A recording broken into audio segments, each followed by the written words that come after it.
Question 1.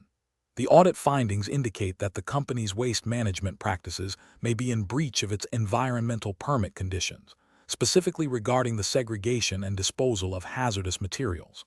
The operations team suggests implementing a quick fix by reclassifying some waste streams to avoid stricter disposal protocols, while the legal department recommends a comprehensive review of all waste handling procedures and immediate engagement with the Environment Agency.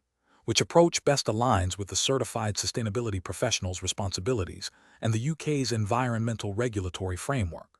Option A. Initiate a detailed review of all waste handling procedures, including the permit conditions, operational logs, and disposal manifests, to identify the precise nature and extent of non-compliance. Currently, prepare a proactive communication plan to engage with the Environment Agency, outlining the findings and proposing a robust corrective action plan focused on process optimization and long-term compliance.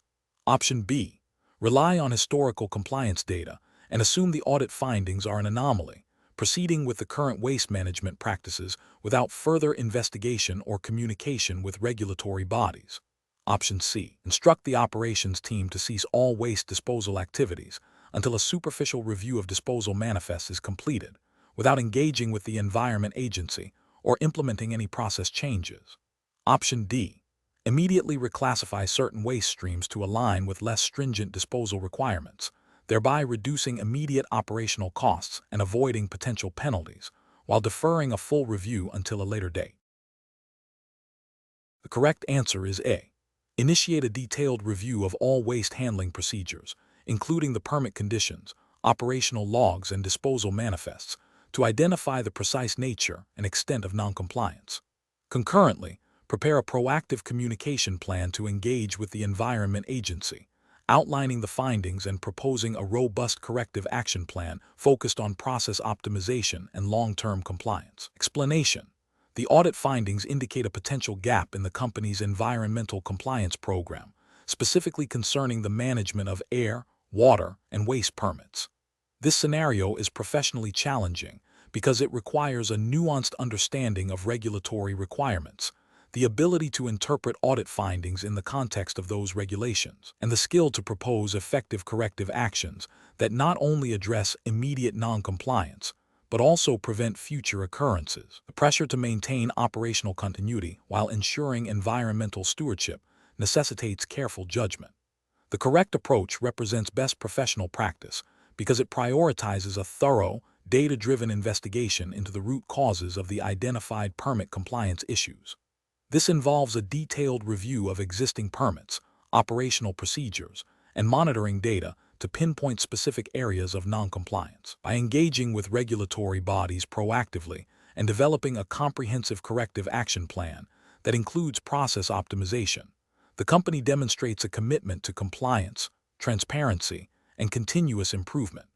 This aligns with the ethical obligation of a certified sustainability professional to uphold environmental standards and foster responsible corporate behavior, as well as the regulatory imperative to adhere to permit conditions and reporting requirements. An incorrect approach that focuses solely on immediate remediation without understanding the underlying systemic issues fails to address the root cause, making future noncompliance likely. This represents a regulatory failure by not implementing sustainable solutions and an ethical failure by not acting with due diligence to prevent recurrence.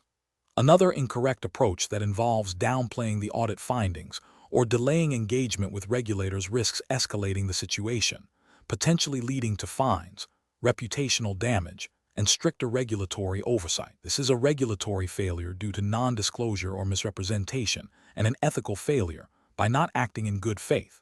A third incorrect approach that relies on outdated or incomplete permit information demonstrates a lack of diligence and a failure to stay abreast of evolving regulatory landscapes, which is both a regulatory and ethical lapse. Professional decision-making in such situations requires a systematic approach. First, thoroughly understand the audit findings and their potential implications. Second, consult the relevant regulatory framework, e.g., UK environmental legislation, Environment Agency guidance, to confirm specific obligations. Third, assess the operational context to identify the root causes of noncompliance. Fourth, Develop a prioritized action plan that includes immediate corrective measures, long-term process improvements, and enhanced monitoring. Finally, engage transparently with stakeholders, including regulatory authorities, to ensure alignment and build trust. Question 2. Process analysis reveals that a company is seeking to conduct a life cycle assessment, LCA, for its new product line. To ensure the most credible and professionally sound outcome, which of the following approaches to the LCA's goal and scope definition, inventory analysis, impact assessment, and interpretation would be most aligned with the Certified Sustainability Professional Exams regulatory framework and best practices? Option A. Selecting the LCA approach that utilizes the least expensive data collection methods and the most readily available, albeit potentially less representative, data to minimize project costs, without a thorough justification of the chosen system boundaries or impact assessment methods.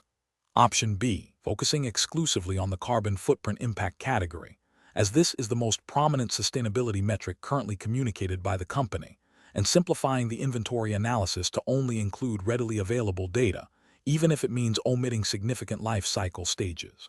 Option C.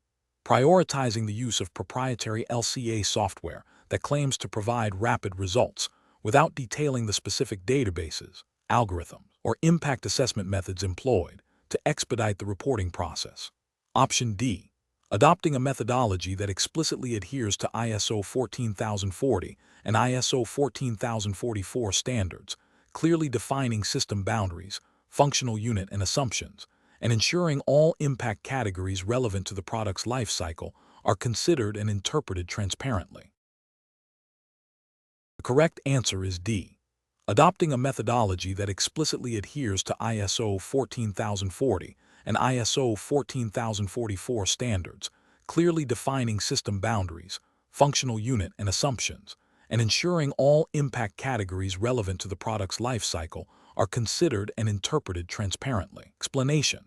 This scenario presents a common challenge in sustainability reporting, ensuring the integrity and comparability of life cycle assessment, LCA data, when different methodologies are applied.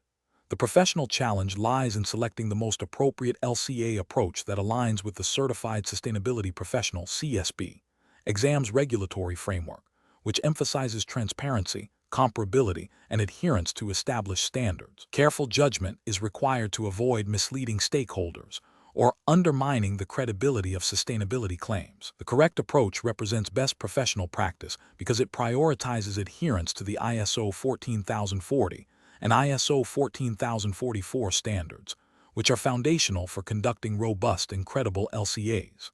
These standards provide a universally recognized framework for goal and scope definition, inventory analysis, impact assessment, and interpretation. By selecting an approach that explicitly states its adherence to these standards and clearly defines its system boundaries and assumptions, the professional ensures that the LCA is transparent, reproducible, and comparable to other LCAs conducted under similar frameworks.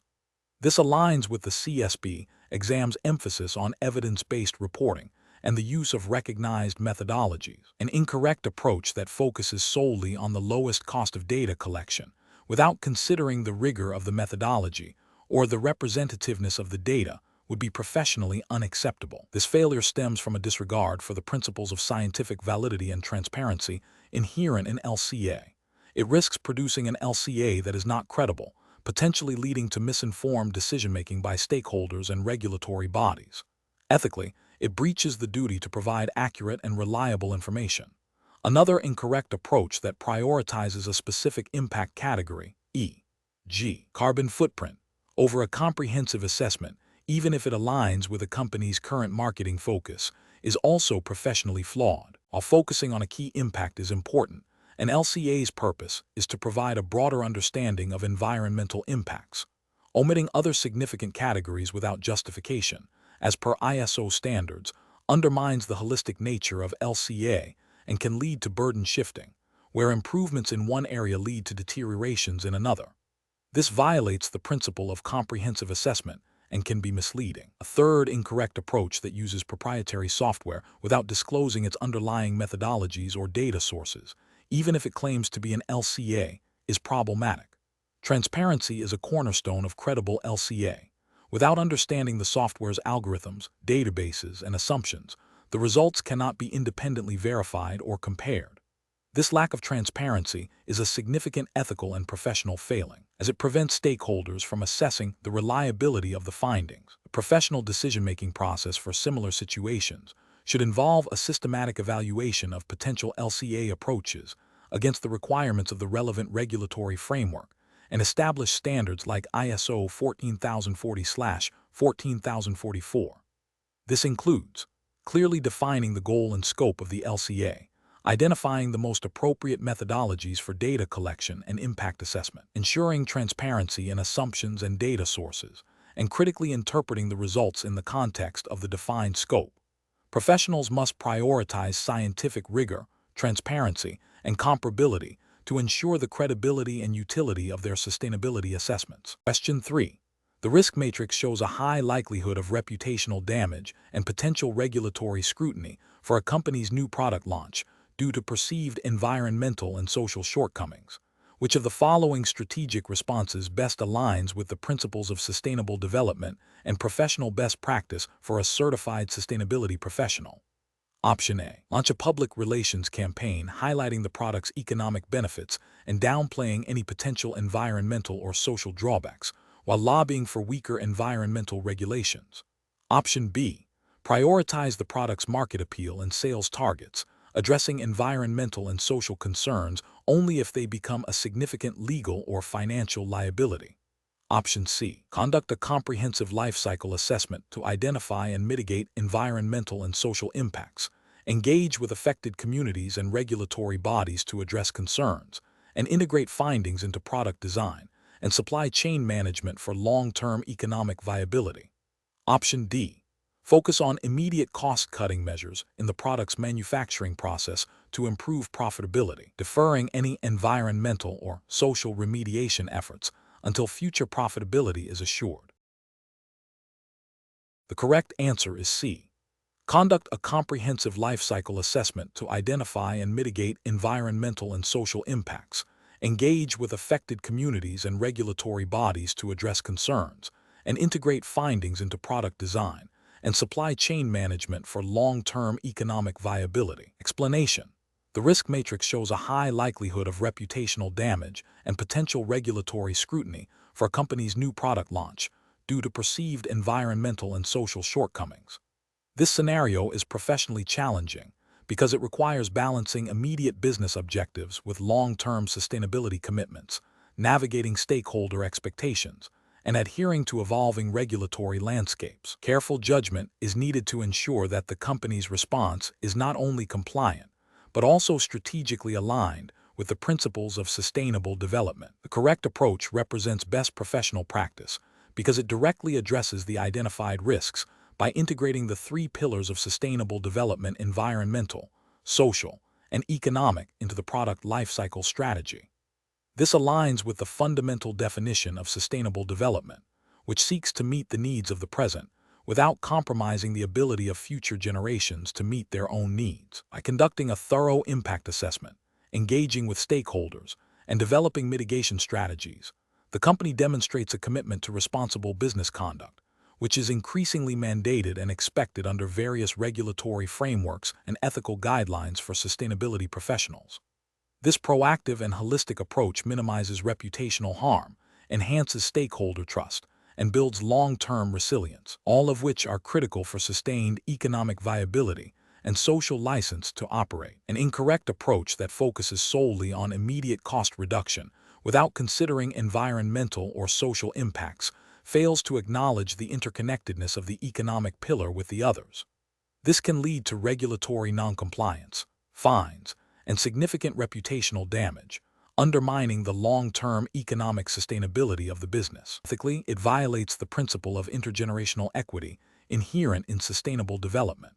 Another incorrect approach that prioritizes short-term public relations over substantive change overlooks the core tenets of sustainable development. While it might temporarily mitigate reputational concerns, it does not address the underlying environmental and social issues.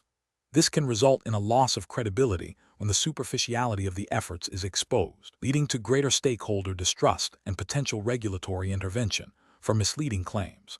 This approach is ethically flawed as it lacks genuine commitment to social and environmental responsibility. A third incorrect approach that seeks to lobby for deregulation to bypass potential negative impacts ignores the evolving global and national regulatory trends towards greater sustainability. This strategy is short-sighted and risks alienating stakeholders and regulators, potentially leading to more stringent regulations in the future. It also fails to embrace the proactive and adaptive nature of professional sustainability management, which is crucial for navigating complex and dynamic environments. A professional decision-making process for similar situations should involve a systematic assessment of risks and opportunities through the lens of sustainable development. This includes understanding the company's current performance against environmental, social, and governance criteria, identifying relevant stakeholders and their expectations, and analyzing the regulatory landscape. Professionals should then develop integrated strategies that address all three pillars, prioritizing action that offer co-benefits across different dimensions. Continuous monitoring, reporting, and adaptation are essential to ensure that sustainability commitments are met and that the business remains resilient and responsible. Question 4. Quality control measures reveal that a proposed industrial development project is located in proximity to a historically underserved and predominantly low-income community. While the project's environmental impact assessment meets all current regulatory thresholds for air and water quality, concerns have been raised by community advocates regarding potential cumulative health impacts from existing industrial activity in the area and the proposed development's contribution to these burdens. As a certified sustainability professional tasked with advising the development company, which approach best upholds the principles of environmental justice and regulatory compliance within the specified jurisdiction. Option A. Prioritize the project's economic benefits and job creation potential, while conducting only standard public consultations that are open to all residents, but do not specifically target or address the unique concerns of the marginalized community. Option B. Conduct a comprehensive cumulative impact assessment that specifically analyzes the combined environmental and health effects on the adjacent marginalized community, incorporating targeted outreach and participatory engagement with community representatives to inform mitigation strategies and ensure equitable benefit sharing. Option C. Recommend that the community advocates engage directly with regulatory agencies to address their concerns about existing environmental conditions, as the development company's responsibility is limited to the direct impacts of its proposed project. Option D.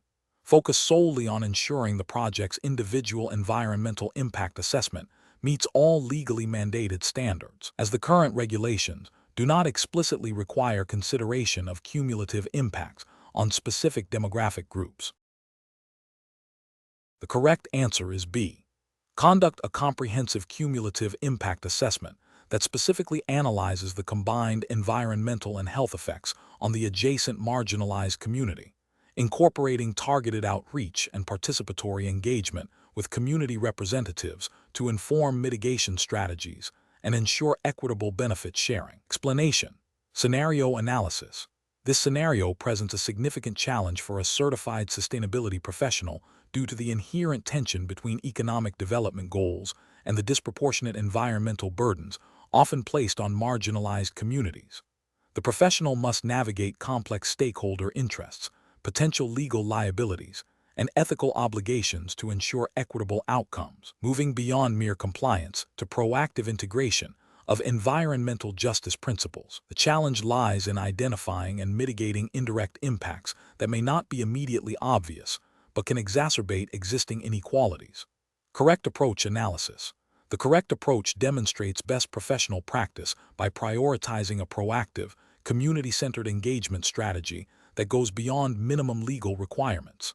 This aligns with the spirit of environmental justice principles, which advocate for fair treatment and meaningful involvement of all people regardless of race, color, national origin, or income, in the development, implementation, and enforcement of environmental laws, regulations, and policies. By conducting a thorough cumulative impact assessment and actively seeking input from affected marginalized communities, the professional ensures that potential negative consequences are identified early and addressed collaboratively. This approach fosters trust, builds stronger community relationships, and ultimately leads to more sustainable and equitable project outcomes, reflecting a commitment to both regulatory adherence and ethical responsibility. Incorrect approaches analysis, an approach that focuses solely on meeting the minimum legal requirements for environmental impact assessments, without specific consideration for the disproportionate burdens on marginalized communities, fails to uphold the principles of environmental justice. This approach risks overlooking indirect or cumulative impacts that, while legally permissible in isolation, can collectively harm vulnerable populations.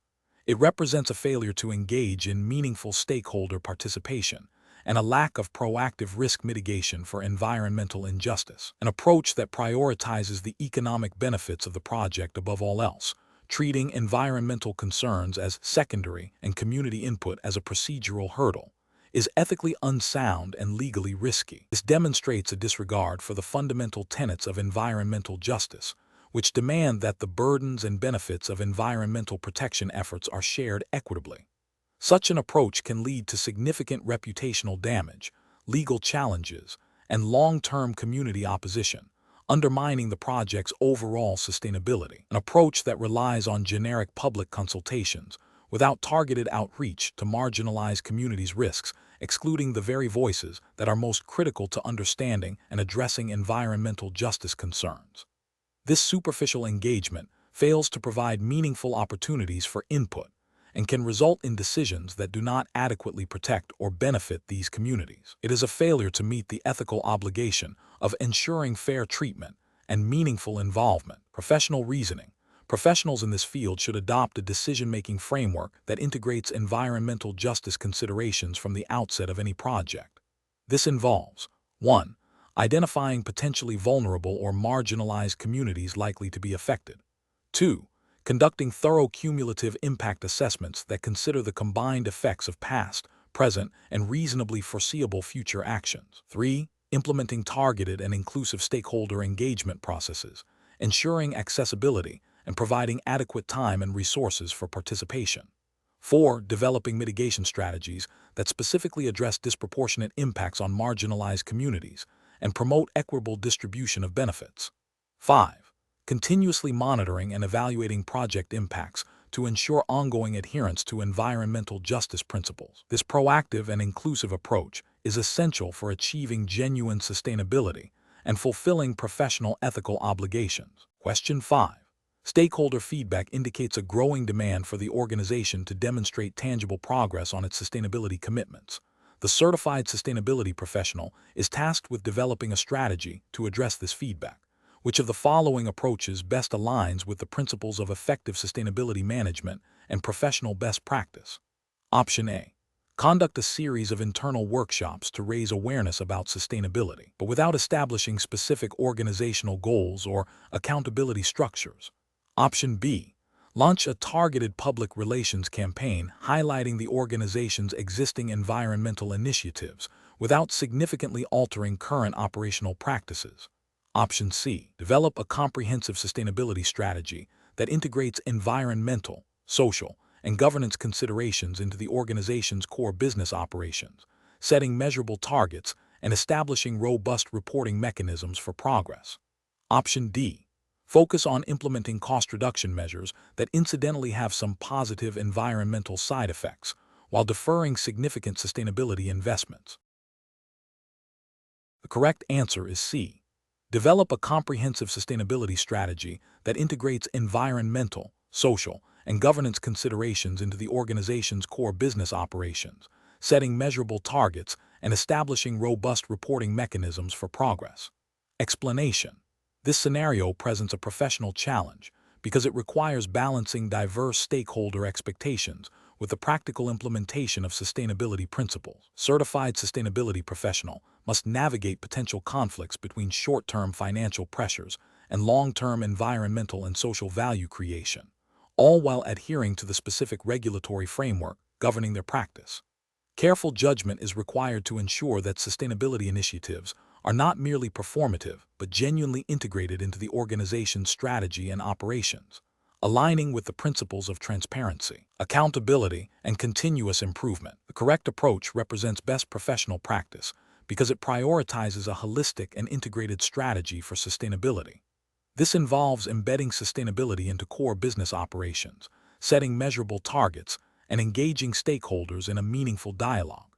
This aligns with the overarching goal of sustainability, which is to create long-term value for the organization and its stakeholders by managing environmental, social, and governance-esque risks and opportunities. This approach fosters genuine impact and builds trust, which are critical for long-term success and regulatory compliance within the specified framework. An incorrect approach that focuses solely on public relations and marketing without substantive action represents a failure in transparency and accountability. This can lead to accusations of greenwashing, eroding stakeholder trust, and potentially violating ethical guidelines that mandate honest representation of sustainability efforts. Another incorrect approach that prioritizes short-term cost savings over environmental impact ignores the fundamental principles of sustainability and the long-term risks associated with environmental degradation, which can also have regulatory and reputational consequences. An approach that neglects stakeholder engagement fails to acknowledge the interconnectedness of business and society, potentially leading to missed opportunities for collaboration and innovation, and can be seen as a failure to uphold principles of good corporate citizenship. Professionals should employ a decision-making framework that begins with a thorough understanding of the organization's context, including its strategic objectives, operational realities, and stakeholder landscape. This should be followed by an assessment of relevant sustainability principles and concepts, and how they can be applied to create value. The framework should then involve identifying and prioritizing material ESG issues, setting clear and measurable goals, developing actionable strategies, and establishing robust monitoring and reporting mechanisms. Crucially, continuous stakeholder engagement and feedback loops are essential to ensure that strategies remain relevant and effective. Adherence to the specific regulatory framework is paramount throughout this process. Question 6. The monitoring system demonstrates a potential breach of environmental regulations due to an unforeseen operational byproduct. While the immediate financial impact of reporting this breach could be substantial due to potential fines and the cost of remediation, the company's leadership is considering delaying public disclosure until a full remediation plan is finalized and implemented. Arguing this approach protects shareholder value by mitigating immediate negative market reaction. As a certified sustainability professional, what is the most ethically and regulatorily sound course of action? Option A. Immediately report the potential breach to the relevant regulatory authorities and affected stakeholders, while concurrently developing and initiating a comprehensive remediation plan. Option B. Delay reporting the potential breach until a complete remediation plan is finalized and implemented to present a more positive and controlled narrative to stakeholders. Option C. Report the breach to regulatory authorities only, without informing affected community stakeholders, to minimize broader public concern and potential reputational damage. Option D. Report the potential breach internally to senior management and the legal department, but refrain from external disclosure until the financial implications are fully assessed and mitigated. The correct answer is A. Immediately report the potential breach to the relevant regulatory authorities and affected stakeholders, while concurrently developing and initiating a comprehensive remediation plan. Explanation. This scenario presents a professional challenge because it pits immediate financial pressures against long-term stakeholder trust and ethical reporting obligations. The company has identified a potential environmental noncompliance issue that could lead to significant fines and reputational damage. The temptation to downplay or delay reporting stems from the desire to avoid these immediate negative consequences. However, a certified sustainability professional has a duty to uphold transparency and accuracy in sustainability reporting, adhering to relevant regulatory frameworks and ethical codes. The correct approach involves immediate and transparent disclosure of the identified issue to relevant stakeholders, including regulatory bodies and potentially affected communities, while simultaneously initiating corrective actions. This aligns with the principles of good corporate social responsibility, CSR, which emphasizes accountability and proactive management of environmental and social impacts. Adhering to established reporting standards, such as those that underpin the Certified Sustainability Professional Exams jurisdiction, e.g., UK regulations and CISI guidelines if applicable, or relevant US frameworks if specified, mandates timely and accurate disclosure of material information. This builds trust with investors, customers, and the public, ultimately contributing to long-term business resilience and sustainability. An incorrect approach would be to delay or omit reporting the noncompliance. This constitutes a failure to meet regulatory obligations, which often require prompt notification of environmental incidents. Ethically, it breaches the principle of transparency and could be seen as misleading stakeholders about the company's true environmental performance. Such an omission erodes trust and can lead to more severe penalties and reputational damage when the issue is inevitably discovered. Another incorrect approach might be to report the issue, but without a clear plan for remediation, or to report it only to internal management without external notification. This fails to demonstrate proactive stakeholder engagement and a commitment to resolving the issue, thereby not fully meeting CSR expectations or regulatory requirements for corrective action and disclosure. Professionals should employ a decision-making framework that prioritizes ethical conduct and regulatory compliance. This involves 1. Promptly identifying and assessing the materiality of the issue. 2. Consulting relevant internal policies and external regulations. 3. Engaging with legal and compliance departments. 4. Developing a transparent communication strategy for affected stakeholders. And 5. Implementing a robust remediation plan. The core principle is that short-term financial or reputational avoidance should not compromise long-term ethical standing and legal compliance. Question 7. Assessment of how a multinational corporation should best integrate the Brundtland Report's definition of sustainable development, the UN Sustainable Development Goals, SDG, and the concept of planetary boundaries into its strategic planning and performance measurement processes. Option A. Prioritize the UN Sustainable Development Goals, SDG, as the primary framework for setting strategic objectives and measuring performance, using the Brundtland Report's principles as an overarching philosophy and planetary boundaries as a scientific check to ensure the strategy remains within ecological limits. Option B. Develop a sustainability strategy primarily informed by the latest scientific literature on environmental and social challenges, without necessarily aligning with established global frameworks like the SDGs or Brundtland. Option C. Base the entire sustainability strategy on the scientific limits defined by planetary boundaries, ensuring all corporate activities operate within these critical ecological thresholds. Option D. Focus exclusively on the Brundtland Report's definition of sustainable development, as it provides the foundational understanding of intergenerational equity and economic, social, and environmental balance. The correct answer is A. Prioritize the UN Sustainable Development Goals, SDG, as the primary framework for setting strategic objectives and measuring performance, using the Brundtland Report's principles as an overarching philosophy and planetary boundaries as a scientific check to ensure the strategy remains within ecological limits. Explanation. Scenario analysis. This scenario is professionally challenging because it requires a nuanced understanding of how different sustainability frameworks, while interconnected, offer distinct lenses for evaluating a company's performance. A professional must discern which framework is most appropriate for a specific strategic objective, avoiding superficial alignment or misapplication. The challenge lies in moving beyond simply acknowledging the existence of these frameworks to actively applying them in a way that drives meaningful and measurable sustainability progress. Aligning with the principles of the Certified Sustainability Professional exam, which emphasizes practical application and adherence to established standards. Correct approach analysis.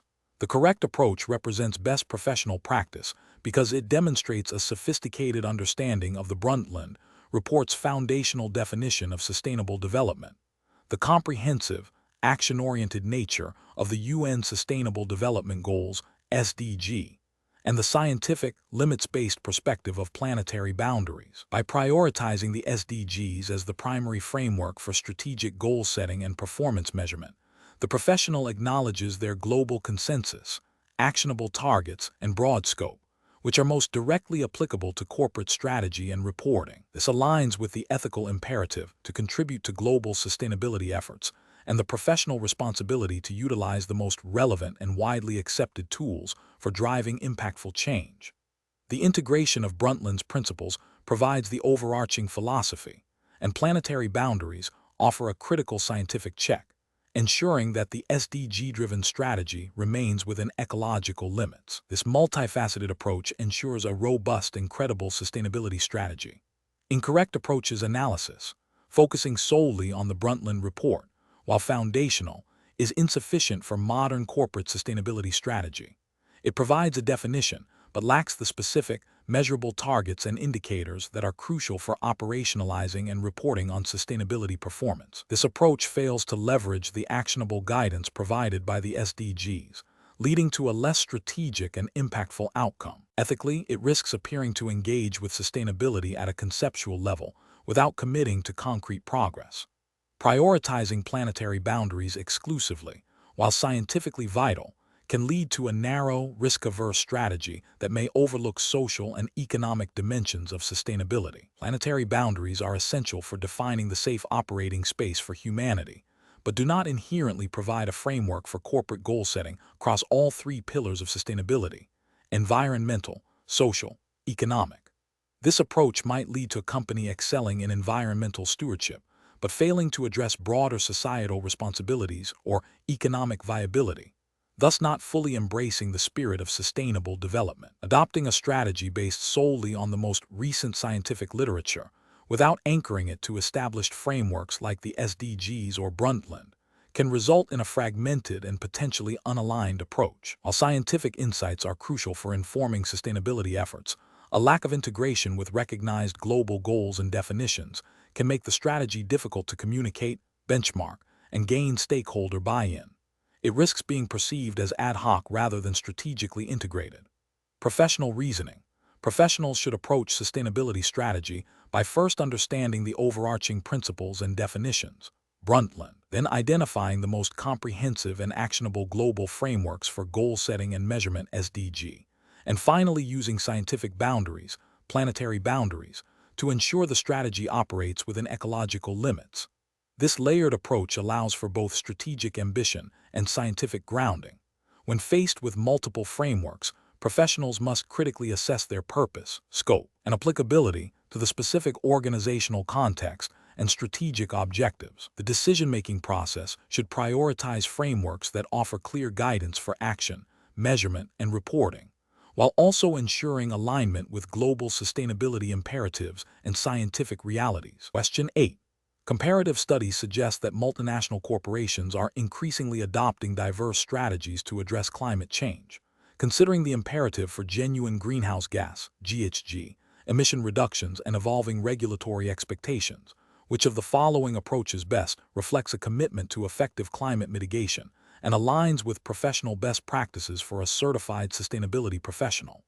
Option A. Investing heavily in speculative carbon removal technologies with the expectation that they will eventually offset current and future emissions, without a clear strategy for immediate internal emission reductions. Option B. Prioritizing significant investment in renewable energy sources and implementing comprehensive energy efficiency programs across all operations, while developing a phased plan to address Scope 3 emissions, alongside setting ambitious, science-based emission reduction targets. Option C. Implementing minor operational efficiencies that yield short-term cost savings, but do not fundamentally alter the company's reliance on high-emission energy sources or processes. Option D.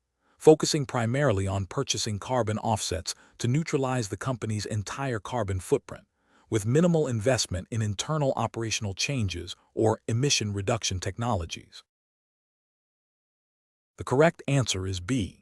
Prioritizing significant investment in renewable energy sources and implementing comprehensive energy efficiency programs across all operations, while developing a phased plan to address Scope 3 emissions, alongside setting ambitious, science-based emission reduction targets. Explanation.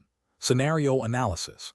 This scenario presents a professional challenge in evaluating the effectiveness of different climate change mitigation strategies for a multinational corporation.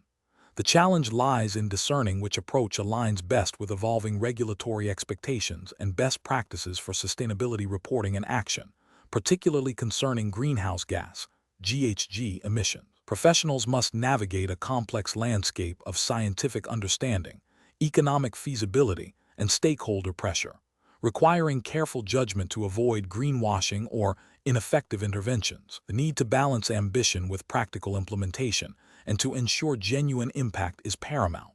Correct approach analysis. The correct approach represents best professional practice because it prioritizes a science-based, data-driven, and comprehensive strategy. It acknowledges the urgency of deep decarbonization, aligning with the goals of international agreements like the Paris Agreement, which are increasingly being translated into national regulations and corporate disclosure requirements. Focusing on Scope 1 and 2 emissions first, while also developing a robust plan for Scope 3, demonstrates a mature understanding of corporate GHG accounting and the interconnectedness of supply chains. Setting ambitious, measurable targets, e.g., science-based targets, and investing in renewable energy and energy efficiency are recognized as the most impactful mitigation levers. This approach is ethically sound as it commits to genuine emission reductions rather than solely relying on offsets, which can be subject to scrutiny and may not represent absolute emission reductions. It also fosters transparency and accountability, crucial for building trust with stakeholders and meeting emerging regulatory demands for credible climate action. Incorrect approaches analysis. An approach that solely focuses on offsetting residual emissions without significant internal reduction efforts is professionally unacceptable. This can be seen as greenwashing, as it may not lead to actual, verifiable reductions in the company's own operational footprint. Ethically, it misrepresents the company's commitment to climate action. Regulatory failure can occur if disclosure requirements mandate reporting of absolute emissions, and the company's strategy does not adequately address this, potentially leading to non-compliance with evolving reporting standards. An approach that prioritizes short-term cost savings through minor efficiency gains without addressing the core drivers of GHG emissions, e.g., energy sources, industrial processes, is also professionally flawed. While efficiency is important, it is insufficient as a sole mitigation strategy for significant climate impact. This approach fails to meet the ambition required by current climate science and regulatory trends, which demand transformative change. It represents a missed opportunity to innovate and secure long-term competitive advantage through sustainable practices. An approach that relies heavily on unverified or speculative carbon removal technologies without a clear roadmap for immediate emission reductions is professionally risky and ethically questionable. Such technologies are often in early stages of development, and their efficacy and permanence can be uncertain. This strategy may not satisfy regulatory requirements for demonstrable emission reductions and could lead to reputational damage if the promised benefits do not materialize. Professional reasoning. Professionals should adopt a decision-making framework that begins with understanding the scientific consensus on climate change and the relevant regulatory landscape, e.g., TCFD, CSRD in relevant jurisdictions. This involves identifying material climate risks and opportunities, assessing the company's current GHG footprint across all scopes, and then evaluating potential mitigation and adaptation strategies against established best practices and scientific targets. A robust process includes stakeholder engagement to understand expectations, rigorous data collection and analysis, and the development of clear, measurable, achievable, relevant, and time-bound, SMART goals. The chosen strategy should prioritize direct emission reductions, followed by credible offsetting for unavoidable emissions, and a clear plan for adaptation. Regular review and transparent reporting are essential to ensure ongoing effectiveness and compliance. Question 9. Cost-benefit analysis shows that implementing advanced real-time monitoring for newly identified industrial pollutant would incur significant upfront and ongoing expenses. However, preliminary toxicological data suggests potential chronic health effects for nearby communities and ecosystems, with limited understanding of the pollutant's precise pathways and exposure levels. Which approach best balances regulatory compliance, stakeholder trust, and responsible environmental stewardship? Option A. Defer significant investment in monitoring and mitigation until definitive, long-term epidemiological studies conclusively prove harm, focusing only on meeting minimum current regulatory requirements.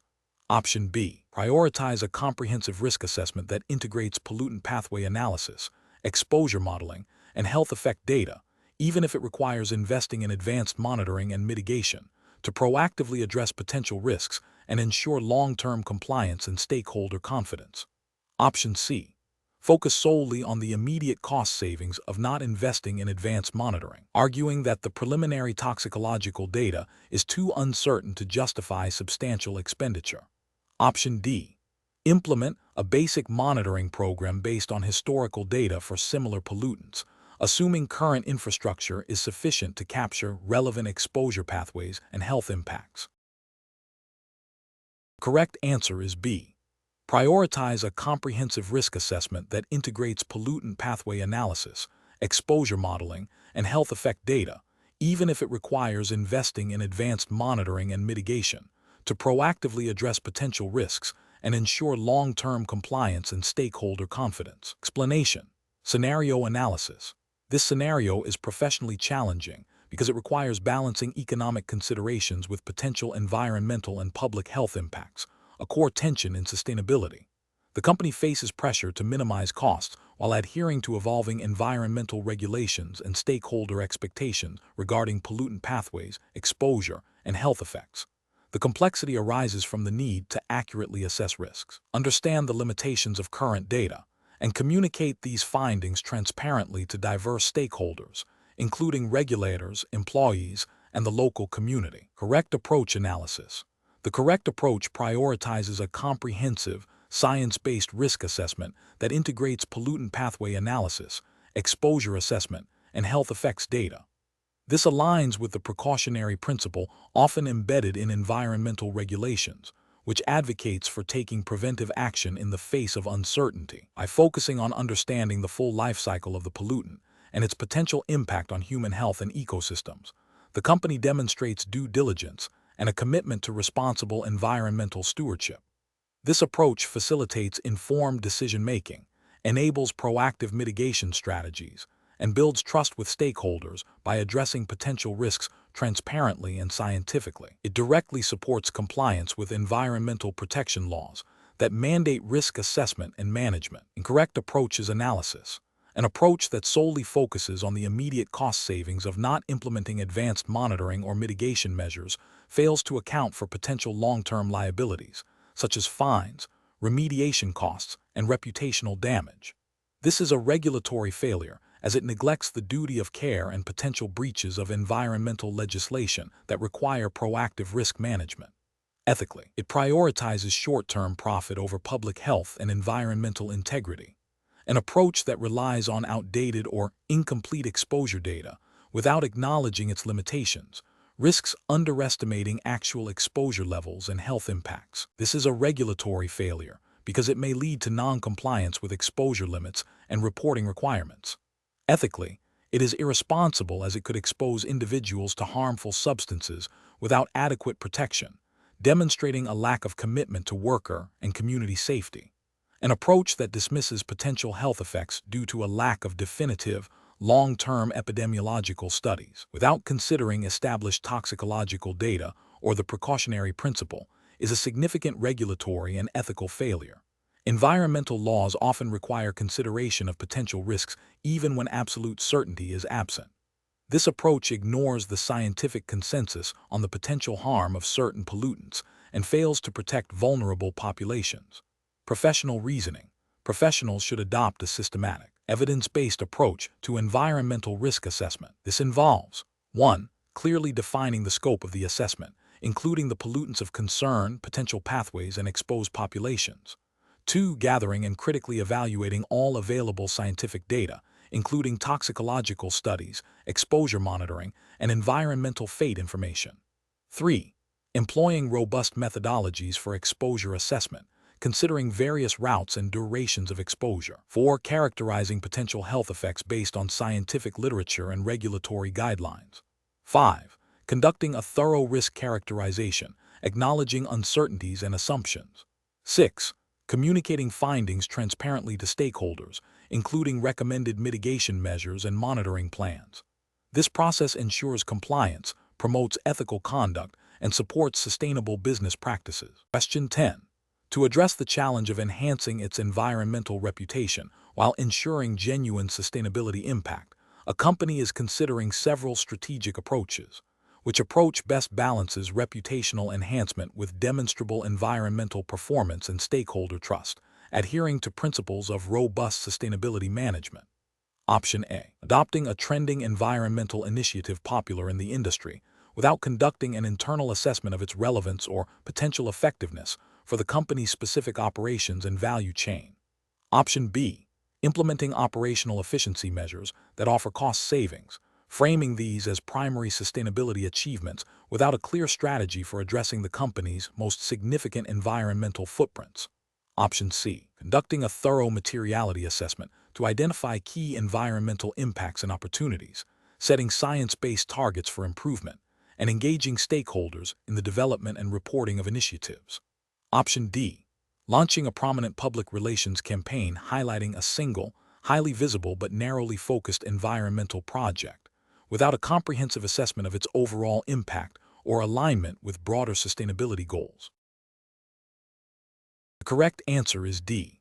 Launching a prominent public relations campaign highlighting a single, highly visible but narrowly focused environmental project, without a comprehensive assessment of its overall impact or alignment with broader sustainability goals. Explanation.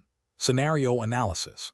This scenario presents a common challenge in sustainability management where a company faces conflicting pressures: the desire to enhance its brand image through a visible environmental initiative, and the need to ensure that the chosen initiative is genuinely impactful and aligns with regulatory requirements and stakeholder expectations. The challenge lies in navigating the potential for greenwashing, making unsubstantiated or misleading claims about environmental performance, which can lead to reputational damage, regulatory scrutiny, and erosion of stakeholder trust. A professional sustainability practitioner must exercise careful judgment to select an approach that is both strategically beneficial and ethically sound, grounded in robust data and a clear understanding of relevant frameworks. Correct approach analysis. The correct approach prioritizes a data-driven, impact-focused strategy that aligns with established sustainability principles and regulatory expectations. This involves conducting a thorough materiality assessment to identify the most significant environmental impacts and opportunities relevant to the company's operations and value chain. Subsequently, setting science-based targets, SBT, ensures that the company's environmental goals are ambitious and aligned with global climate objectives, such as those outlined in the Paris Agreement. Engaging with stakeholders throughout this process fosters transparency and ensures that the chosen initiatives address their concerns. This approach represents best professional practice because it is rooted in evidence, promotes genuine environmental improvement, and mitigates the risk of greenwashing. It adheres to ethical principles of honesty and accountability, and implicitly aligns with regulatory frameworks that increasingly demand demonstrable environmental performance and transparent reporting. Incorrect approaches analysis, focusing solely on a highly visible but potentially superficial public relations campaign without a foundation in measurable environmental improvement, represents a significant regulatory and ethical failure. This approach risks greenwashing, misleading stakeholders about the company's actual environmental commitment and performance. It fails to address material environmental impacts and may not align with any recognized sustainability standards or regulatory requirements for environmental disclosure. Prioritizing initiatives that offer immediate cost savings or operational efficiencies without a clear link to significant environmental benefit, even if framed as sustainable, can also be problematic. While efficiency is often a component of sustainability, the primary driver here is financial, not environmental impact.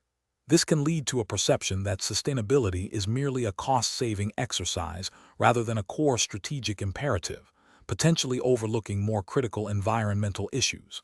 Ethically, it may fall short of genuine commitment and could be seen as a superficial attempt to appear sustainable. Adopting a popular but unverified sustainability trend without due diligence or a clear understanding of its applicability and impact on the company's specific context is another failure. This approach lacks the rigor of a data-driven assessment and can lead to misallocation of resources, ineffective initiatives, and potentially misleading claims. It bypasses the essential steps of identifying material issues and setting measurable goals, increasing the risk of both ineffectiveness and greenwashing. Professional reasoning. Professionals should employ a structured decision-making framework that begins with understanding the organizational context and its material environmental impacts. This involves stakeholder engagement to identify expectations and concerns. The next step is to evaluate potential initiatives against established sustainability criteria, such as the Sustainable Development Goals, SDG, or recognized reporting frameworks, e.g., GRI, SASB, TCFD, and to assess their potential for genuine environmental impact. Initiatives should be measurable, time-bound, and aligned with scientific consensus where applicable, e.g., climate science. Transparency in reporting and communication is paramount to build trust and avoid accusations of greenwashing. This systematic approach ensures that sustainability efforts are strategic, impactful, and ethically sound. Question 11. Benchmark analysis indicates that a large agricultural enterprise is experiencing declining crop yields and increased susceptibility to waterlogging in its primary farming region. The enterprise is seeking to implement a soil conservation strategy to improve land productivity and ensure long-term viability. Considering the principles of sustainable land management and the need for regulatory compliance, which of the following approaches represents the most professionally sound and effective course of action? Option A. Immediately cease all fertilizer application to reduce input costs and mitigate potential nutrient runoff, assuming this will improve soil structure over time. Option B. Focus solely on improving irrigation efficiency to address waterlogging, without investigating the underlying causes of poor soil drainage or potential erosion. Option C. Implement a comprehensive soil health assessment to identify specific degradation issues, and then develop an integrated conservation plan incorporating practices such as cover cropping, reduced tillage, and organic matter enhancement, tailored to the local soil types and climate. Option D. Adopt a single, widely promoted conservation practice, such as deep plowing, based on its perceived effectiveness in other regions, without a site-specific evaluation. The correct answer is C. Implement a comprehensive soil health assessment to identify specific degradation issues, and then develop an integrated conservation plan incorporating practices such as cover cropping, reduced tillage, and organic matter enhancement, tailored to the local soil types and climate. Explanation. Scenario analysis. This scenario presents a professional challenge due to the inherent complexity of soil science and its direct impact on long-term environmental sustainability and regulatory compliance. A certified sustainability professional must balance economic viability with ecological integrity, navigating potential soil degradation issues that could lead to regulatory penalties, reputational damage, and reduced land productivity. The challenge lies in identifying the most effective and compliant soil conservation strategy, given the specific context of agricultural practices and potential environmental stressors. Correct approach analysis. The correct approach prioritizes a holistic, science-based assessment of soil health and the implementation of integrated conservation practices. This aligns with the principles of sustainable land management, which are often underpinned by regulatory frameworks emphasizing soil conservation, biodiversity protection, and the prevention of land degradation. By focusing on practices that enhance soil organic matter, improve water infiltration, and reduce erosion, the professional demonstrates adherence to best practices that are both environmentally sound and likely to meet or exceed regulatory requirements for land stewardship. This approach reflects a proactive and responsible commitment to long-term soil health, which is a core tenet of sustainability certification. Incorrect approach is analysis, an approach that solely focuses on immediate cost reduction without a thorough soil assessment risks overlooking critical degradation issues. This could lead to non-compliance with environmental regulations designed to protect soil resources, potentially resulting in fines or remediation orders. Ethically, it fails to uphold the professional responsibility to ensure sustainable practices.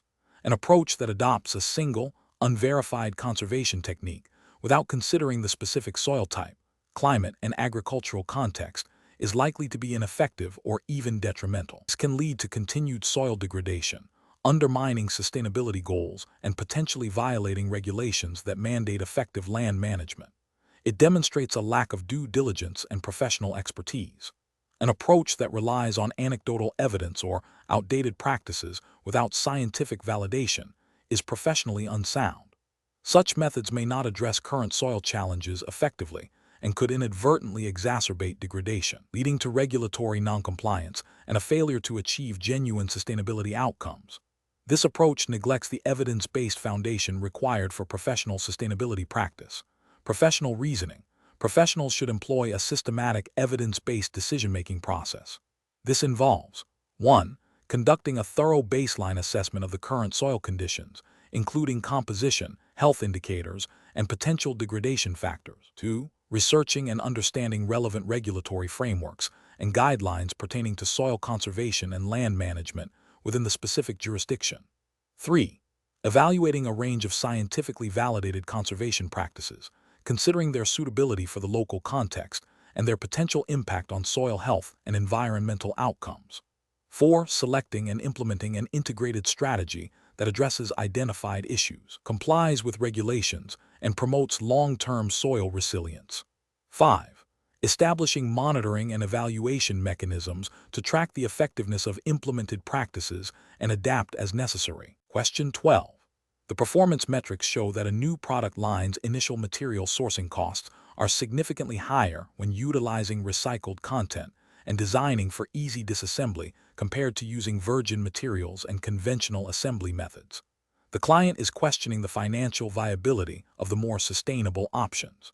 Considering the principles of cradle-to-grave and cradle-to-cradle approaches and the growing emphasis on circular economy principles, which of the following strategies best aligns with long-term sustainability goals and potential regulatory compliance?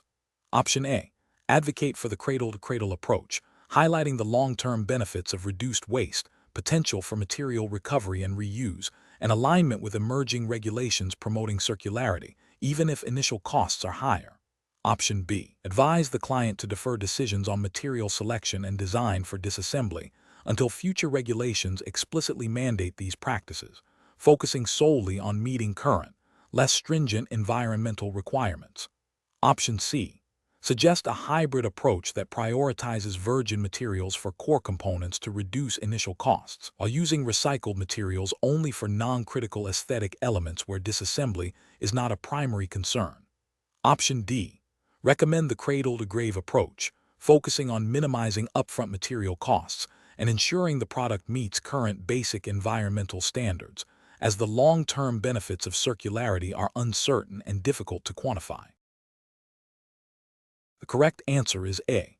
Advocate for the cradle-to-cradle approach, highlighting the long-term benefits of reduced waste, potential for material recovery and reuse, and alignment with emerging regulations promoting circularity, even if initial costs are higher. Explanation. This scenario presents a common challenge in sustainability consulting, balancing immediate cost-effectiveness with long-term environmental and economic viability. The client's focus on upfront material costs, while understandable from a budgetary perspective, risks overlooking the broader implications of material choices and end-of-life management, which are central to circular economy principles and regulatory compliance in many jurisdictions. The correct approach, emphasizing a cradle-to-cradle methodology, represents best professional practice because it aligns with the evolving regulatory landscape that increasingly mandates extended producer responsibility, waste reduction, and the promotion of circular material flows. This approach proactively addresses potential future liabilities associated with waste disposal and resource depletion, while also unlocking opportunities for innovation in product design and material sourcing. Ethically, it demonstrates a commitment to responsible stewardship of resources and minimizing environmental impact throughout the entire product lifecycle. An incorrect approach that prioritizes only the lowest upfront material cost fails to acknowledge the total cost of ownership, which includes disposal, potential regulatory fines for noncompliance with waste directives, and the missed economic benefits of material recovery and reuse. This approach is ethically questionable as it prioritizes short-term financial gain over long-term environmental sustainability and societal well-being. Another incorrect approach that focuses solely on a cradle-to-grave perspective without considering design for disassembly or material recovery neglects the core tenets of the circular economy. This can lead to significant environmental burdens from landfilling or incineration, and potential noncompliance with regulations promoting waste hierarchy principles. Ethically, this represents a failure to adequately advise the client on best practices for environmental management. Professionals should employ a decision-making framework that involves a comprehensive life cycle assessment, LCA, of material choices, considering not only upfront costs, but also resource intensity, toxicity, recyclability, and end-of-life management options. This framework should integrate regulatory requirements, ethical considerations, and stakeholder expectations to guide the selection of materials and design strategies that promote circularity and minimize environmental impact. Question 13. Governance review demonstrates that a manufacturing facility's wastewater discharge levels are consistently exceeding permitted limits for a specific pollutant, posing a risk of regulatory noncompliance and potential environmental harm. The company is under pressure to reduce operational costs. Which of the following actions best aligns with the principles of regulatory compliance and environmental science fundamentals for a certified sustainability professional? Option A. Immediately invest in advanced wastewater treatment technology, informed by an independent environmental impact assessment and consultation with regulatory authorities to develop a phased compliance plan. Option B. Reclassify the pollutant to a less regulated category based on internal analysis and communicate to stakeholders that current discharge levels are within acceptable, albeit revised, parameters. Option C. Focus solely on cost reduction measures across the facility, assuming that minor exceedances will not trigger significant regulatory penalties and that market pressures will eventually lead to stricter standards. Option D. Implement minor operational adjustments to reduce the pollutant concentration, while deferring significant investment in treatment technology until the next budget cycle and lobbying for a temporary waiver from regulators. The correct answer is A. Immediately invest in advanced wastewater treatment technology, informed by an independent environmental impact assessment and consultation with regulatory authorities to develop a phased compliance plan. Explanation. This scenario presents a professional challenge due to the inherent tension between achieving sustainability targets and the immediate financial pressures of a business. The company is facing a potential breach of environmental regulations, which carries significant reputational and legal risks. Careful judgment is required to balance these competing demands and ensure long-term viability and compliance. The correct approach represents best professional practice because it prioritizes proactive engagement with regulatory bodies and a thorough, science-based assessment of the environmental impact. This aligns with the principles of responsible corporate citizenship and the overarching goals of sustainability frameworks, which emphasize transparency, accountability, and continuous improvement. By seeking expert advice and developing a remediation plan, the company demonstrates a commitment to addressing the issue systematically and ethically, thereby mitigating future risks and fostering stakeholder trust. This approach is directly supported by the principles of environmental stewardship and regulatory compliance expected of certified professionals. An incorrect approach that focuses solely on cost-cutting without addressing the root environmental cause is professionally unacceptable. This would likely lead to continued noncompliance, potential fines, and reputational damage, undermining the company's sustainability credentials. Ethically, it represents a failure to uphold environmental responsibilities and a disregard for the law. Another incorrect approach that involves downplaying the severity of the findings to stakeholders is also professionally unacceptable. This constitutes a breach of transparency and honesty, eroding trust, and potentially leading to more severe consequences if the true extent of the problem is later revealed. It violates ethical obligations to communicate truthfully and accurately. Professionals should employ a decision-making framework that begins with a clear understanding of the regulatory landscape and the company's environmental performance. This involves identifying potential risks and impacts, gathering accurate data, and consulting with subject matter experts. The next step is to evaluate various response strategies, considering their environmental effectiveness, financial implications, and alignment with ethical principles and regulatory requirements, prioritizing solutions that offer both compliance and long-term sustainability benefits, while maintaining open and honest communication with all relevant parties, is crucial for navigating such complex situations. Question 14. Consider a scenario where a manufacturing company, facing significant financial strain, is required by environmental regulations to install advanced air pollution control technology to meet updated air quality standards for particulate matter emissions. The company's sustainability manager has identified the most effective technology, but its substantial upfront cost is a major hurdle given the current economic climate. The manager is exploring options to manage this compliance challenge. Which of the following actions best balances regulatory compliance, ethical responsibility, and practical business considerations. Option A. Immediately inform environmental regulators about the company's financial difficulties and propose a phased implementation plan for the advanced control technology, demonstrating a clear commitment to eventual compliance and seeking their guidance on a realistic timeline.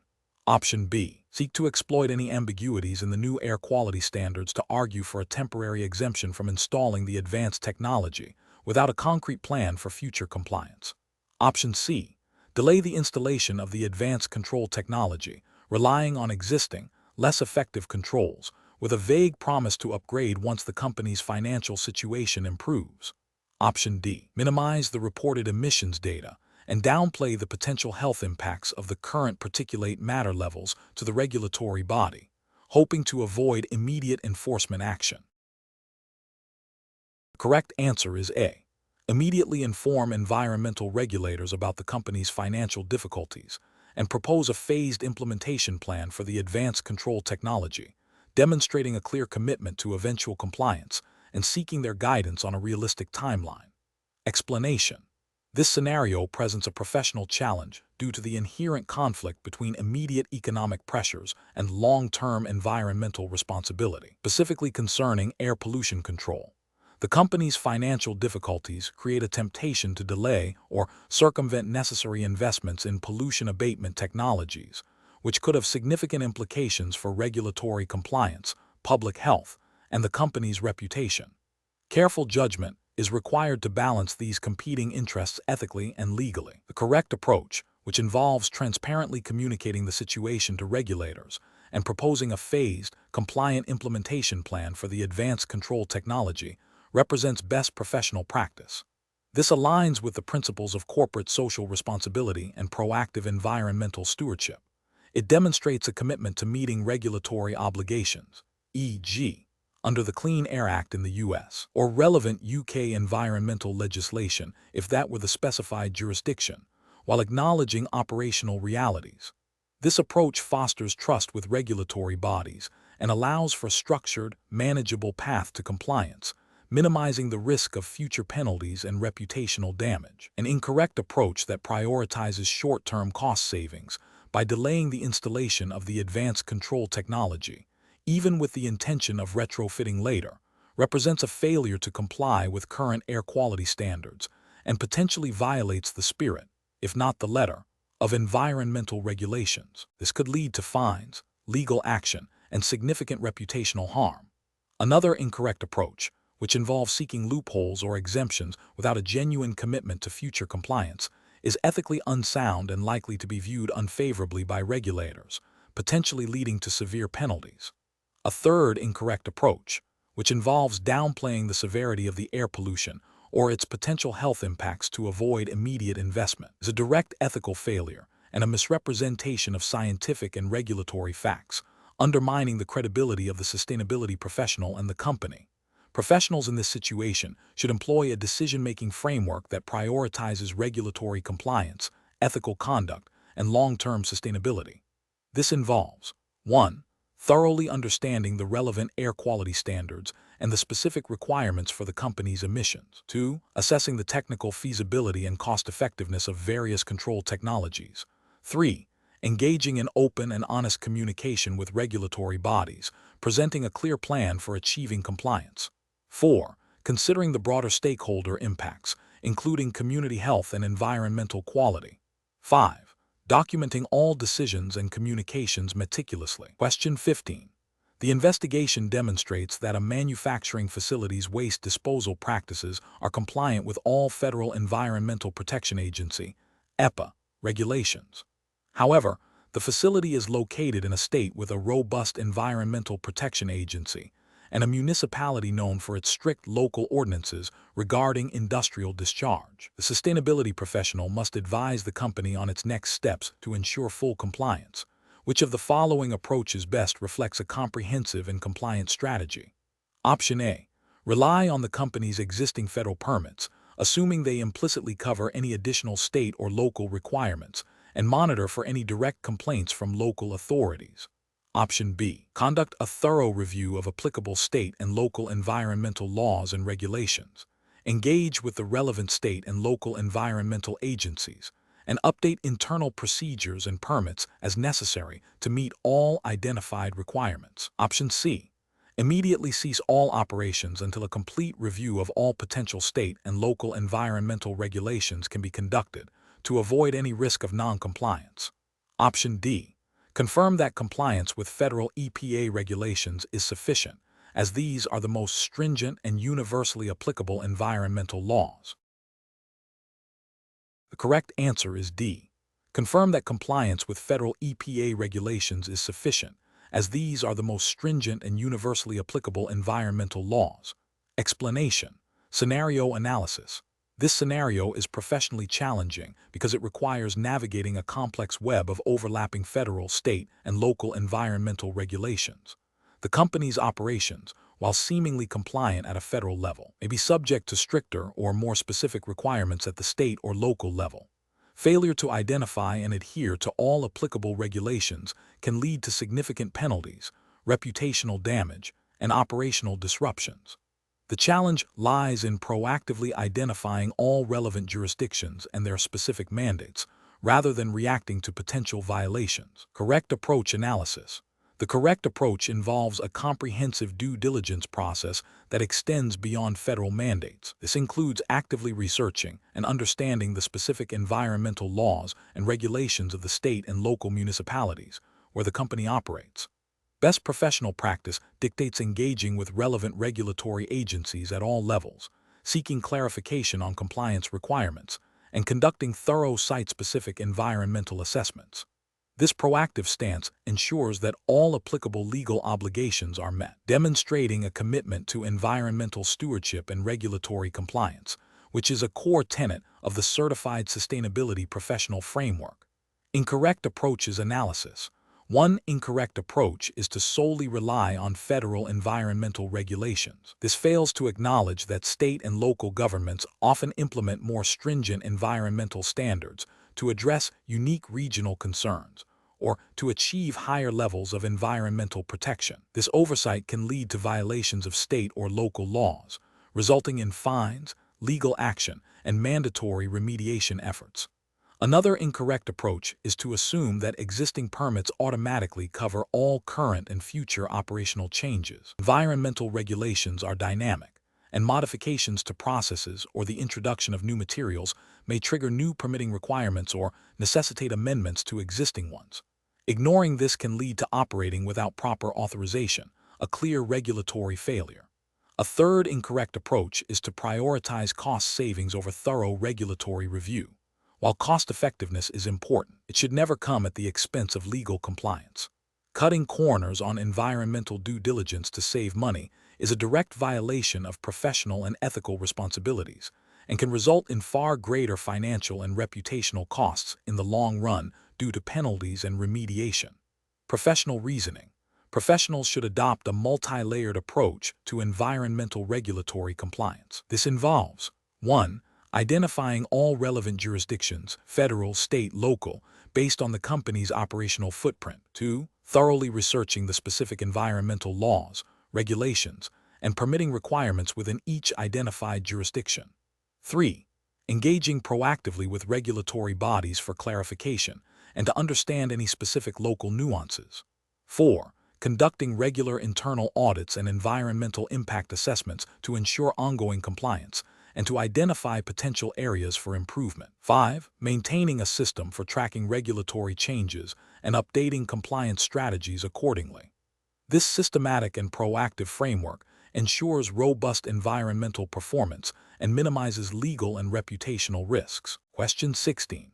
Upon reviewing the company's supply chain and operational footprint, a sustainability team is tasked with developing a strategy to address its impact on local ecosystems.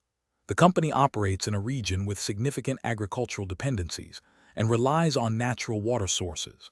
Which of the following approaches would best align with a robust and defensible sustainability strategy focused on ecosystems, structure, function, and biodiversity?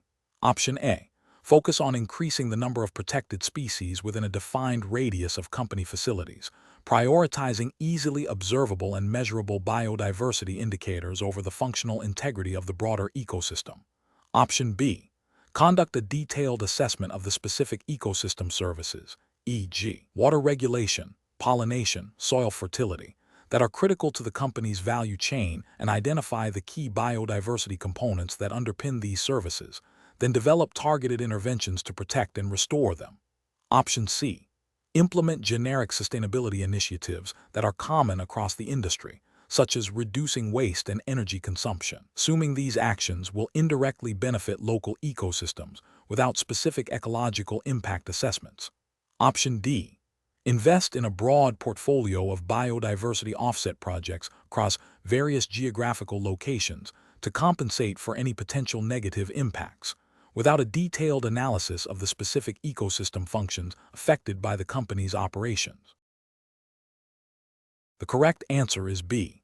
Conduct a detailed assessment of the specific ecosystem services, e.g., water regulation, pollination, soil fertility, that are critical to the company's value chain, and identify the key biodiversity components that underpin these services, then develop targeted interventions to protect and restore them. Explanation. The scenario presents a common challenge in sustainability reporting and strategy, balancing the immediate financial pressures of a business with the long-term imperative of ecosystem health and the services they provide. The professional challenge lies in translating complex ecological concepts like biodiversity and ecosystem function into actionable business strategies that are both environmentally sound and economically viable. This requires a deep understanding of how different ecosystem components interact and how their degradation can lead to tangible business risks and opportunities. Careful judgment is required to identify the most impactful and feasible interventions. The correct approach represents best professional practice because it directly addresses the interconnectedness of business operations and ecosystem health.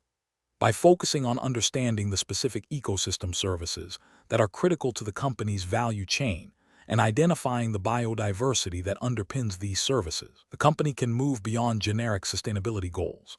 This aligns with emerging regulatory expectations and ethical consideration that increasingly demand a science-based approach to environmental impact assessment and mitigation. It allows for the development of targeted strategies that can enhance resilience, reduce operational risks, e.g., water scarcity, pollination failure, and potentially unlock new market opportunities related to nature-positive business models.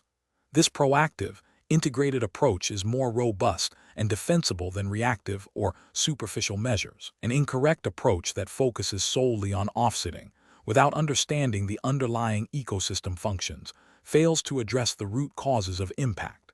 This can lead to ineffective interventions that do not genuinely restore or protect the critical services the business relies upon. Ethically, it can be seen as a form of greenwashing if the offset does not adequately compensate for the actual damage, or if it is implemented without a thorough understanding of the receiving ecosystem's needs. Another incorrect approach that prioritizes easily measurable, but less impactful, biodiversity metrics over critical ecosystem functions misses the core of ecosystem service provision. While tracking species counts might seem like a direct measure of biodiversity, it doesn't guarantee the continued functioning of essential processes like water purification or carbon sequestration.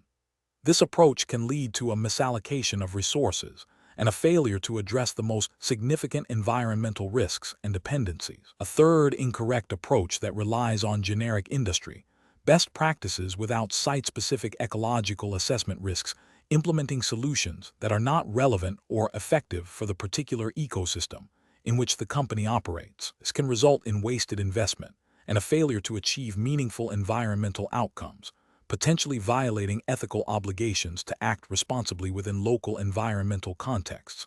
Professionals should adopt a decision-making framework that begins with a thorough ecological assessment of their operational context, identifying key ecosystem dependencies and the biodiversity that supports them.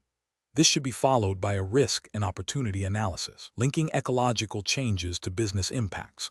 Strategies should then be developed that are integrated into core business operations, prioritizing avoidance and reduction of impact before considering offsetting. Continuous monitoring and adaptive management are crucial to ensure effectiveness and compliance with evolving sustainability expectations. Question 17.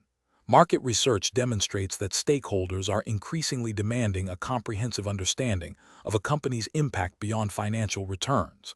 A company is seeking to implement a new system for measuring and reporting its performance across environmental, social, and economic dimensions, adhering to the principles of the triple bottom line, TBL. Which of the following approaches best aligns with the requirements for robust and credible sustainability reporting as expected by a certified sustainability professional? Option A. Develop a unified reporting framework that establishes clear metrics and targets for environmental stewardship, social equity, and economic viability, and demonstrates how these elements are interconnected in the company's overall strategy and performance.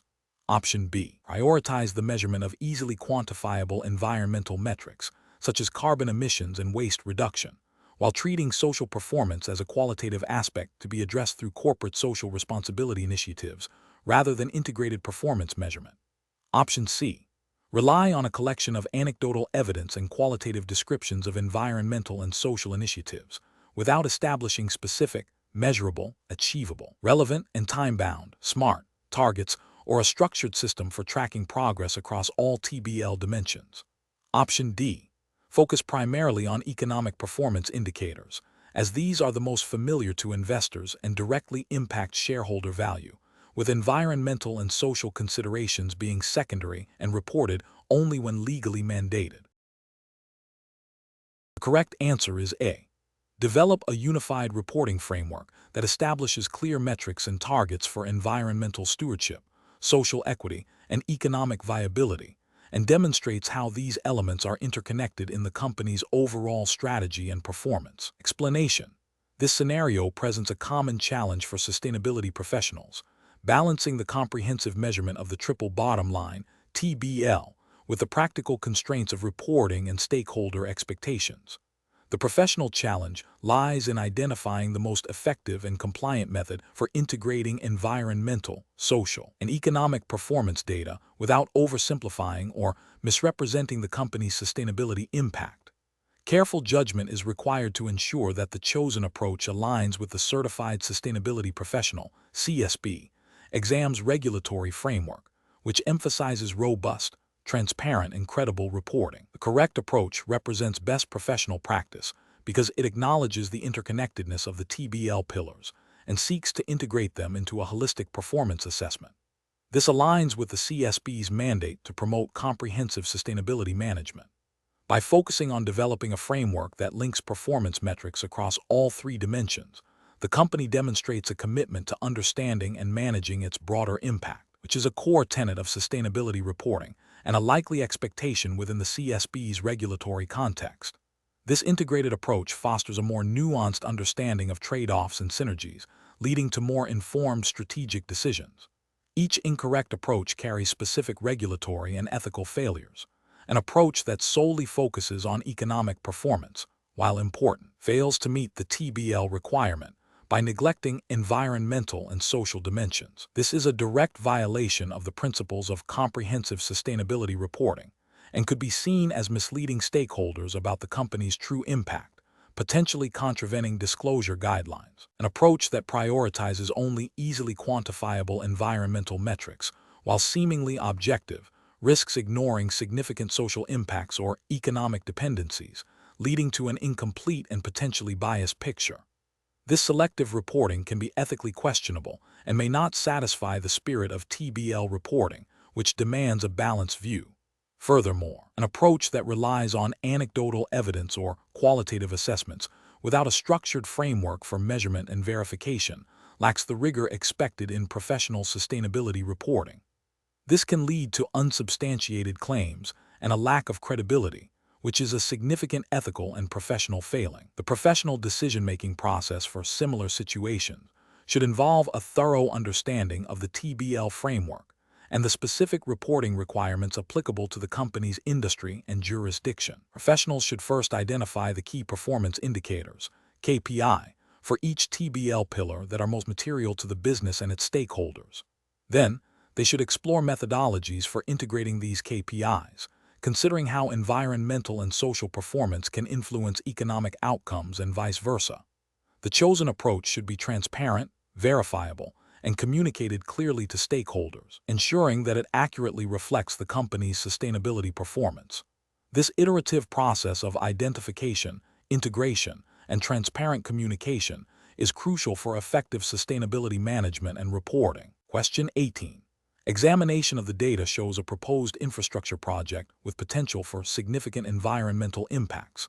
To fulfill the requirements of the Certified Sustainability Professional Exams jurisdiction, which of the following approaches to environmental impact assessment, IA, best demonstrates adherence to regulatory frameworks and best professional practice in impact identification and mitigation? Option A. Employing a comprehensive EIA methodology that integrates quantitative modeling, stakeholder consultation, and the development of specific, tiered mitigation measures based on impact significance and feasibility, with a focus on avoidance and minimization. Option B.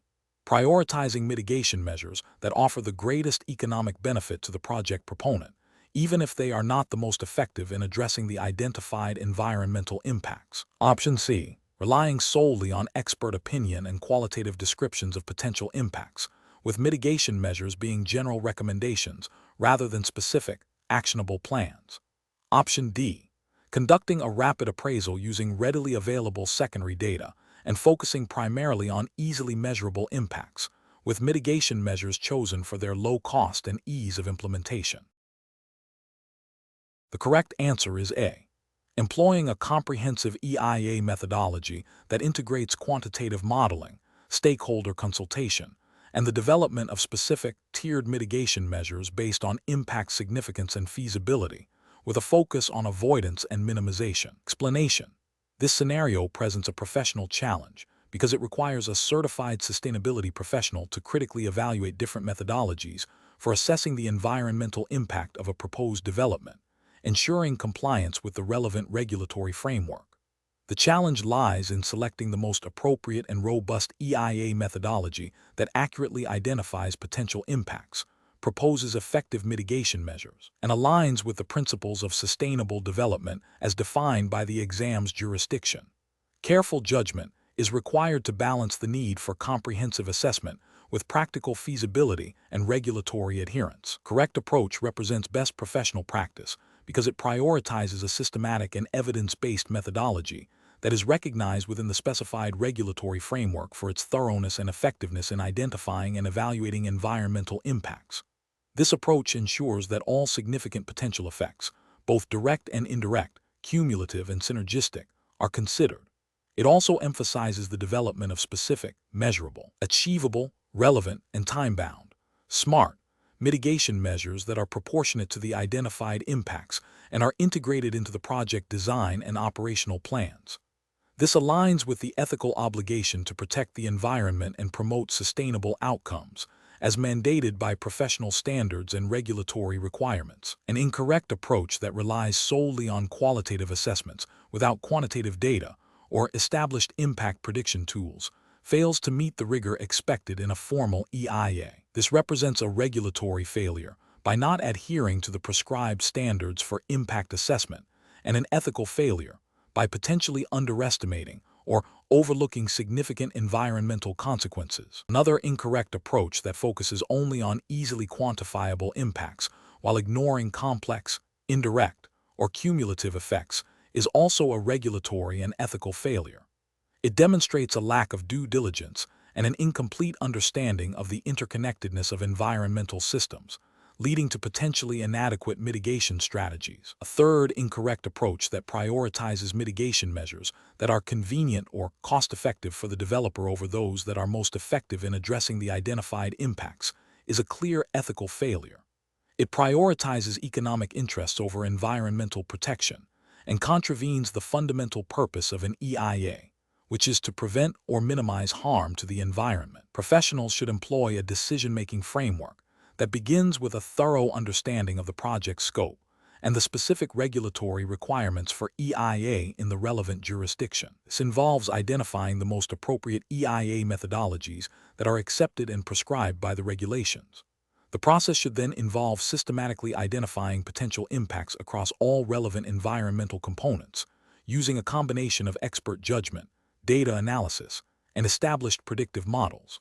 Subsequently, the focus must shift to developing a hierarchy of mitigation measures, prioritizing avoidance and minimization, followed by restoration and compensation, ensuring these measures are practical, effective, and integrated into the project. Continuous monitoring and adaptive management should also be considered to ensure the long-term effectiveness of mitigation. Question 19. Performance analysis shows that an organization seeking to implement ISO 14001 is struggling to balance the comprehensive requirements of the standard with its day-to-day operational demands and limited resources. The internal audit team has identified two primary approaches being considered by management for the EMS implementation. One focuses on meticulously documenting every minor environmental aspect and potential impact, regardless of its significance, to ensure absolute compliance with the standard's wording. The other prioritizes integrating key environmental objectives into the company's strategic planning and performance dashboards, with a focus on addressing the most significant environmental aspects and driving measurable improvements, which approach best aligns with the principles and intent of ISO 14001 for effective environmental management. Option A, focusing solely on achieving ISO 14001 certification as the primary objective, with minimal effort dedicated to understanding the organization's specific environmental context. Option B, meticulously documenting every minor environmental aspect and potential impact, regardless of its significance, to ensure absolute compliance with the standard's wording. Option C, implementing a system that primarily relies on external consultants to manage all aspects of the EMS, with limited internal involvement or ownership. Option D, prioritizing the integration of key environmental objectives into strategic planning and performance dashboards, focusing on addressing the most significant environmental aspects and driving measurable improvements.